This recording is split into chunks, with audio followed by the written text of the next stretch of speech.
میرے اللہ، لوگ کس قدر شیطانی دماغ والے ہوتے ہیں. بھلا بتاؤ بچی نے کیا قصور کر دیا جو یوں پیچھے پڑ گیا؟ بس ایسے لوگوں کے دماغ کا ہم کچھ نہیں کر سکتے.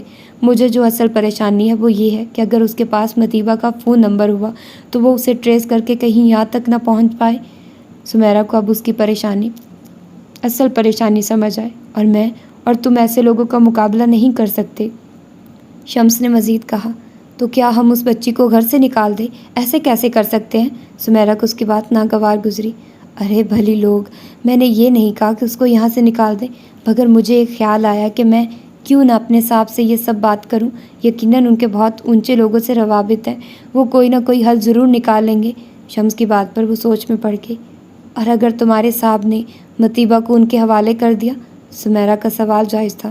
نہیں، اتنے سالوں میں ان کے ہاں نوکری کر کے اتنا تو اندازہ ہو گیا ہے کہ وہ مددگاروں کی ہمیشہ مدد کرنے کو تیار رہتے ہیں. شمس کے یقین بھرے انداز پر بھی سمیرا شش و پنج میں تھی. چلو پھر اللہ کا نام لے کر کل بتا دو. میں بھی اللہ سے دعا مانگوں گی کہ اس بچی کے حق میں جو بہتر ہے وہ کر دے. سمیرا ٹھنڈی سانس بھر کر لیٹ گئی. شمس بھی دل میں تہیا کر کے لیٹ گیا. میں اس سے نہیں چھوڑوں گا ایسے. شاہ واپس آ کر غصے سے ادھر سے ادھر پھرتے ہوئے بڑبڑا رہا تھا. ابے میں تو کہتا ہوں دفع کر اسے.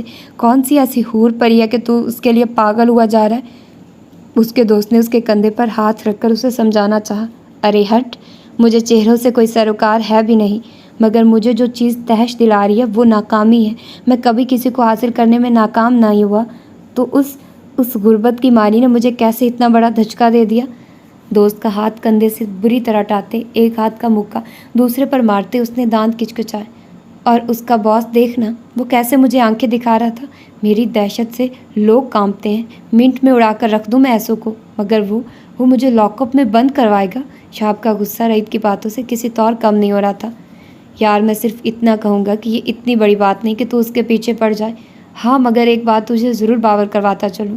رستم کے خاموش ہوتے شہاب نے سوالیہ نظروں سے اسے دیکھا. جب انسان کی کم بختی آئی ہونا تو ایسی ہی چھوٹی باتیں وجہ بنتی ہیں. اس کی بات پر شہاب طیش میں آ کر اس پر ہاتھ اٹھانے ہی لگا تھا کہ اس کا ہاتھ ہوا میں معلق رہ گیا.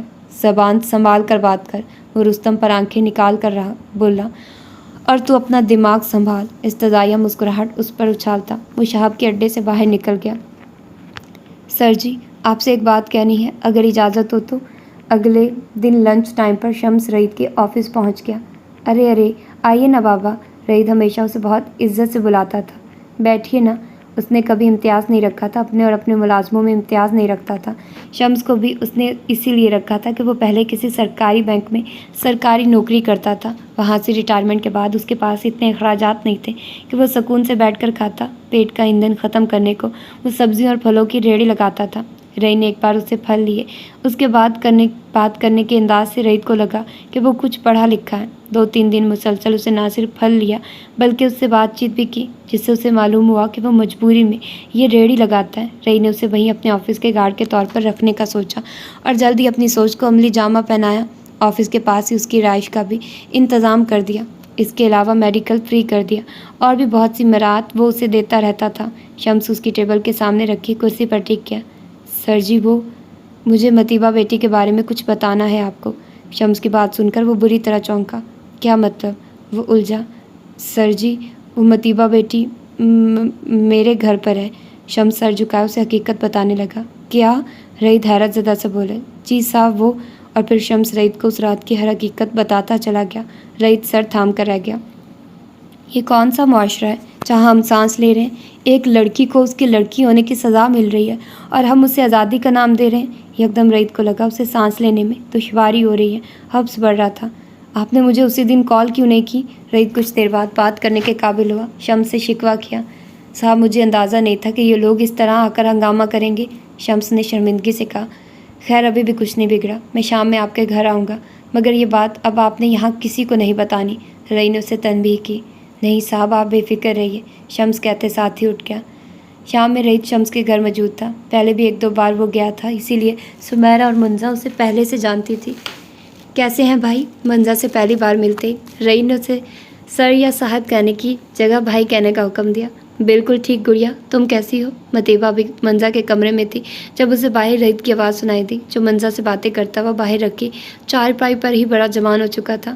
صاحب اب کیسے آئے؟ سمیرا بھی دائیں جانب بنے چھوٹے سے کچن سے نکل کر باہر آئی۔ بس کچھ ضروری کام تھا۔ متیبہ پریشان ہوئی، باہر جائے کہ نہیں؟ اسے تو وہ کہہ چکی تھی کہ وہ اس شہر میں ہی نہیں تھی، کیا پتا تھا کہ وہ یہاں بھی آتا ہوگا۔ شمس بھی اندر آ چکا تھا۔ ارے کوئی ٹھنڈا پانی لاؤ نا صاحب کے لیے، شمس نے بیوی کو گھر کا۔ بس ٹھنڈا پانی ہونا چاہیے، میں بوتل نہیں پیتا، رئی نے سمیرا کو ہدایت کی۔ چائے تو پئیں گے نا؟ سمیرا نے ہچکچاتے ہوئے پوچھا۔ جی جی بالکل، رئی نے فوراً سرس بات میں لایا۔ بابا متیبہ کو بلائیے، رئی نے شمس سے کہا۔ متیبہ اس کی بات سن کر ششدر رہ گئی۔ وہ کیا کہہ رہا تھا؟ اس کو بلانے کا کیوں کہہ رہا تھا؟ وہ پریشان ہوئی۔ اور شمس بابا نے کیا بتا دیا اسے متیبہ کی موجودگی کا؟ متیبہ پریشان ہو اٹھی۔ شمس کمرے کی جانب بڑھا۔ بٹیا باہر آئیے۔ شمس دروازہ کھٹکھٹا کر کمرے میں داخل ہوا جہاں وہ پریشان چہرہ لیے بیٹھی تھی۔ آپ نے سر کو بتا دیا؟ وہ بے یقین نظریں اس پر گاڑے دکھی لہجے میں بولی۔ بٹیا باہر آئیے، پھر بتاتا ہوں آپ کو، شمس اصرار کرنے لگا۔ متیبہ کا دل برا ہو گیا۔ بادل نخواستہ وہ باہر آئی۔ رئی نے بائیں جانب موجود کمروں میں سے ایک میں سے متیبہ کو باہر آتے دیکھا، جو اس وقت منزا کی ہرے رنگ کی شلوار قمیض پر ہی اپنی اسکن چادر لپیٹے مدھم چال چلتی باہر آئی۔ السلام علیکم۔ متیبہ نے نظر اٹھا کر سامنے بیٹھے رئیت کو ایک نظر دیکھ کر سلام کیا، جس کی شکایتی نظریں متیبہ پر ٹکی تھی۔ وعلیکم السلام۔ متیبہ اس کے سامنے رکھی چارپائی پر بیٹھ گئی۔ اگر اتنی ٹارزن نہیں ہے تو دوسروں کو اپنی مدد کے لیے پکارنے میں کوئی حرج نہیں ہوتا۔ رئیت تو جیسے بھرا بیٹھا تھا۔ متیبہ نے اس کے شکایتی انداز پر حیران نظروں سے اس کی جانب دیکھا۔ اس رات اگر آپ مجھے فون پر یہ ساری صورتحال بتا دیتی تو آپ کو یوں چھپنا نہ پڑتا۔ رئیت کی بات پر وہ تلخی سے مسکرائی۔ میں آپ کو جانتی ہی کتنا ہوں کہ یہ سب آپ کو بتاتی۔ متیبہ کی بات پر رئیت نے منہ اچکا کر اس بے اعتباری پر حیرانگی کا اظہار کیا۔ شمس بابا کو جانتی تھی کیا؟ رئیت کے سوال پر وہ نظریں جھکا گئی۔ بٹیا کل شہاب آفس آیا تھا اور اس نے بے حد ہنگامہ کیا تھا، اسی لیے مجھے صاحب کو سب بتانا پڑا۔ شمس نے متیبہ کو وہ حقیقت بتائی جس کے سبب اس نے رئیت کو متیبہ کے ٹھکانے کے بارے میں بتایا۔ کیا؟ متیبہ کی ہوائیاں اڑی۔ جی، اور وہ آپ کو اپنی منکوہاں بھی ڈکلیئر کر رہا تھا۔ رئیت کے بتانے پر وہ اور پریشان ہوئی۔ مگر میں تو اس کو جانتی تک نہیں، کجا کے نکاح؟ متیبہ نے اپنی بات کلیئر کرنا چاہی۔ آج کل کے زمانے میں کیا نہیں ہو سکتا؟ وہ آپ کے ڈاکومنٹس لے کر ہی اسی لیے گیا تھا کہ آپ کے سائن کو کاپی کر کے جعلی نکاح نامہ بنوا لے۔ رئیت کے بتانے پر وہ سر تھام کر رہ گئی۔ اب کیا کروں؟ اس کا ذہن حقیقت میں معاف ہو چکا تھا۔ اسے لگا وہ گرداب میں پھنستی جا رہی ہے۔ اللہ بہتر کرے گا۔ وہ تو شکر ہے شمس بابا نے آپ کے بارے میں مجھے بتا دیا، کوئی حل نکالتے ہیں، آپ پریشان نہ ہوں۔ رئی نے ایک بے ضرر مگر کسی قدر گہری نگاہ اس پر ڈالی۔ رات میں اس نے کچھ سوچ کر حسن کو فون ملایا۔ السلام علیکم، بابا کیسے ہیں؟ 2-4 دن سے اس کی بات نہیں ہو پائی تھی، وہ بھی کچھ مصروف تھے۔ وعلیکم السلام۔ بابا کی جان لگتا ہے بہت مصروف ہو گئے ہو، بابا بھی بھولے ہوئے تھے چند دنوں سے، انہوں نے شکوہ کیا۔ سوری بابا، بس کچھ مصروفیت تھی اور پھر ایک مسئلہ درپیش آ گیا تو آپ کو کال نہیں کر سکا۔ معذرت خواہانہ لہجے سے زیادہ مسئلے والی بات نے انہیں یکدم پریشان کیا۔ خیر ہو، کیا ہوا ہے بیٹی؟ وہ فکر مند ہوئے۔ رئی نے متیبہ سے متعلق ایک ایک بات انہیں بتائی۔ واللہ سن کر روح کام گئی۔ ہمارے معاشرے میں ابھی بھی ایسی سفاکی اپنے عروج پر ہے۔ جس امت میں اللہ نے بیٹیوں کو رحمت بنا کر بھیجا، وہاں ابھی بھی ایسے باپ ہیں جو انہیں اپنی غرض کے لیے استعمال کرتے ہیں۔ انسانیت پر افسوس ہوتا ہے، بیٹیوں کے تو اس قدر حقوق ہیں اور یہاں لوگ انہیں ہی چارہ کی طرح استعمال کر رہے ہیں۔ بہت بہت دکھ ہوا اس بچی کے لیے۔ حسن کا افسردہ لہجہ رئیت کو بھی افسردہ کر گیا۔ ایسے لوگوں کو تو چوراہے پر لٹکا کر کوڑے مارنے چاہیے، مگر افسوس اسی بات کا ہے کہ ایسے ہی لوگ کھلے عام دندناتے پھرتے ہیں۔ ارے بیٹیاں تو دنیا کی میلی نظروں سے چھپا کر رکھنے والی ہوتی ہیں، ایسے سرے عام کوئی ان کو بیچتا ہے؟ بیٹا تم جس حد تک ہو سکے اس لڑکی کی حفاظت کرو۔ ان کے لہجے کا دکھ ختم ہونے کا نام نہیں لے رہا تھا۔ بابا میں نے ایک فیصلہ کیا ہے، اگر آپ اس میں میرا ساتھ دیں۔ رئی نے اب فون کرنے کا اصل مقصد بتانے کا فیصلہ کیا۔ ہاں بیٹا ضرور بتاؤ، انہوں نے اسے اجازت دی۔ بابا جس طرح وہ شخص نقلی نکاح نامہ بنوا چکا ہے، ہمارے یہاں کے جاہل جج اور وکیل چند ہزاروں اور لاکھوں کے عوض اسے اصل ہی مان لیں گے۔ آپ جانتے ہیں اس ملک میں چند پیسوں کے بدلے کسی کو بھی خریدا جا سکتا ہے۔ رئیت کی بات سے انہیں 100% اتفاق تھا۔ میں اس لڑکی کے ساتھ نکاح کرنا چاہتا ہوں تاکہ ایک مضبوط رشتے میں بند کر میں بہتر انداز میں اس کی مدد کر سکوں، کیونکہ وہ شمس بابا کے گھر بھی تبھی تک محفوظ ہے جب تک ان درندوں کو اس کا علم نہیں۔ اگر انہیں علم ہو گیا تو مجھے ڈر ہے کہ وہ اسے وہاں سے اغوا کرنے میں ایک پل بھی نہیں لگائیں گے۔ رئی نے اپنی بات انہیں سمجھانی چاہی۔ بیٹا میں نے پہلے ہی تمہیں کہا ہے کہ اس لڑکی کی جس حد تک جا کر حفاظت کر سکتے ہو کرو، میں ہر طرح تمہارے ساتھ ہوں۔ تمہاری سوچ بے حد اچھی ہے، مگر ایک بات کا خیال رکھنا۔ اس کی سوچ کو سراہتے ہوئے وہ اسے تہبانہ انداز میں بولے۔ جی بابا بولیے۔ بیٹا نکاح کرتے وقت اس لڑکی کو یہ یقین دلانا کہ وہ اس رشتے کو آگے بڑھانا چاہے تو اس کی مرضی، اور اگر ان لوگوں کو انجام تک پہنچانے کے بعد وہ بچی اس رشتے سے آزاد ہونا چاہے تو بھی اس کی مرضی۔ یہ اقدام تم اسے بچانے کے لیے کر رہے ہو، اسے ایک اور انوانٹیڈ رشتے میں باندھنے کے لیے نہیں کر رہے۔ حسن کی بات کا مقصد وہ بہت اچھے سے سمجھ چکا تھا۔ جی بابا، یہ نکاح صرف اسے بچانے کے لیے ہوگا۔ رئی نے کچھ توقف کے بعد انہیں یقین دہانی کروائی۔ کیا آپ شامل ہو سکیں گے؟ اس نے ایک اور مدعا بیان کیا۔ بیٹا یہاں کچھ ضروری امور ایسے آ گئے ہیں کہ میں چاہتے ہوئے بھی نکل نہیں سکتا، مگر اس کا ایک حل یہ ہو سکتا ہے کہ تم اسکائپ پر لائیو ویڈیو کی مدد سے مجھے اپنے نکاح میں شامل کر لو۔ انہوں نے فوراً حل پیش کیا۔ جی ضرور بابا، اللہ تمہیں خوشیاں دے۔ میں تو بہت سی غلطیاں کر چکا ہوں، مگر تم ہوا کی بیٹی کو بچا لینا، انہوں نے کہا بھر کر کہا۔ رئی دوسا میں چھپے غم سے واقف تھا۔ بابا آپ انہیں ڈھونڈنے کی کوشش کیوں نہیں کرتے؟ کیا میں یہ کوشش کر سکتا ہوں؟ رئی انہیں اسی موضوع کی جانب آج پھر سے لے آیا جس سے وہ ہمیشہ اجتناب برتتے تھے۔ میری ایک ضروری کال آ رہی ہے، پھر بات کرتے ہیں۔ وہ پھر سے پہلو تہی کر گئے۔ رئی نے ایک بے بس نگاہ موبائل پر ڈالی جہاں اب فون بند ہونے کے بعد ٹو ٹو کی آواز آ رہی تھی۔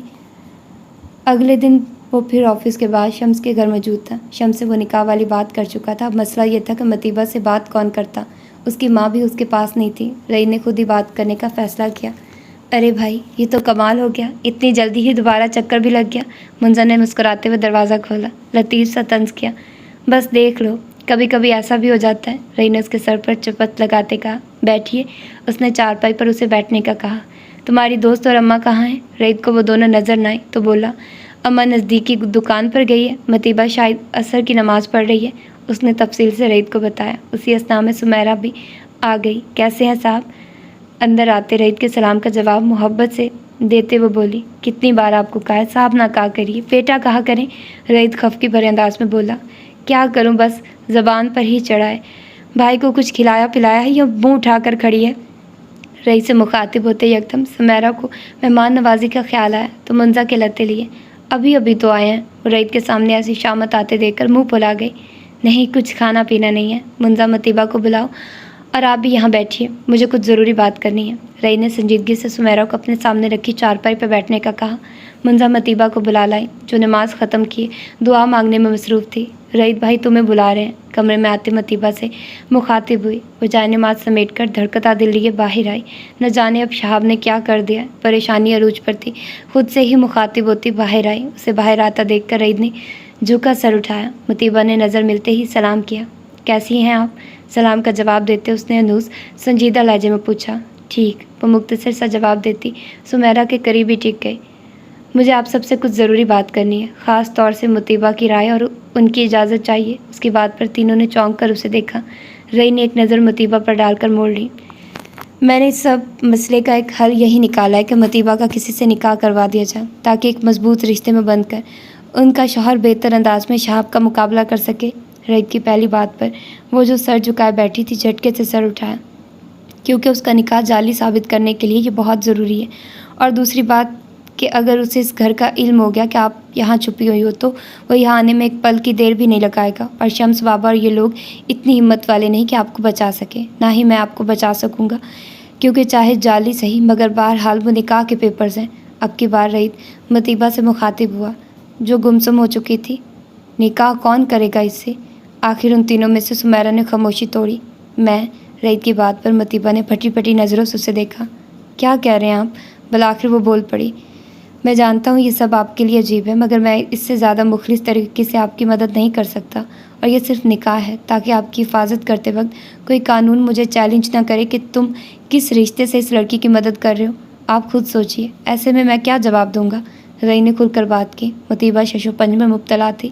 میرے خیال میں رئی ٹھیک کہہ رہا ہے، اس سب کے بغیر ہم تمہیں ان درندوں سے نہیں بچا سکتے، اور تم کب تک یوں چھپ کر رہو گی؟ سمیرہ نے اسے حقیقت کا سامنا کروایا۔ مگر یہ کیسے، مطلب میں یہ کیسے کر لوں؟ وہ تینوں اس کی کیفیت سمجھ رہے تھے۔ یہ اس کی کمپنی کا باس اس کی جان بچانے کو اپنے آپ کو پیش کر دے تو مقام میں حیرت ہی تھا۔ ایک جانب مرد کا اتنا بھیانک چہرہ، اس کے باپ اور شہاب کی صورت تھا، تو دوسری جانب اسی سندھ کا ایسا رحم دل چہرہ شمس اور رعید کی صورت تھا۔ آپ کو بالکل پریشان ہونے کی ضرورت نہیں، جیسے ہی شہاب والا معاملہ کلیئر ہوگا، اسے جیل ہو جائے گی تو میں اس نکاح کو ختم کر دوں گا۔ رعید نے اسے یقین دلایا کہ وہ یہ سب واقعی اس کی مدد کرنے کے لیے کر رہا ہے۔ اور آپ کے گھر والے، کیا وہ کچھ نہیں کہیں گے آپ کو یوں ایک بے سہارا کے لیے اپنی جان خطرے میں ڈالنے پر؟ مطیبہ نے الجھ کر اسے دیکھا۔ وہ کیوں کر رہا تھا؟ وہ اتنا اچھا کیوں تھا؟ میری فیملی میں صرف میرے بابا ہیں اور ان کی اجازت لینے کے بعد ہی میں آپ سے بات کر رہا ہوں۔ رعید نے یہ معاملہ بھی کلیئر کیا، اور آپ کی مدر سے بھی میں بات کر لوں گا۔ آپ مجھے ایڈریس بتا دیں تاکہ میں ان سے بات کر سکوں اور انہیں بھی پروٹیکشن میں لے سکوں۔ رعید نے سمیرہ اور منزا کے سامنے ایسے ظاہر کیا جیسے رعید اس کے گھر کے پتے سے ناواقف ہو، حالانکہ وہ اسے ایک بار چھوڑ کر بھی آیا تھا، مگر اس کے انداز سے مطیبہ کو سمجھ آ گئی کہ وہ اس بات کا ذکر ان دونوں کے بھی سامنے نہیں کرنا چاہتا تھا، اور مقصد یقیناً مطیبہ کی عزت رکھنا تھا تاکہ وہ مطیبہ کو غلط لڑکی نہ جانے۔ ہم لوگوں کے اندر کی سوچ نہیں پڑھ سکتے، اسی لیے کبھی کبھی مار کھا جاتے ہیں۔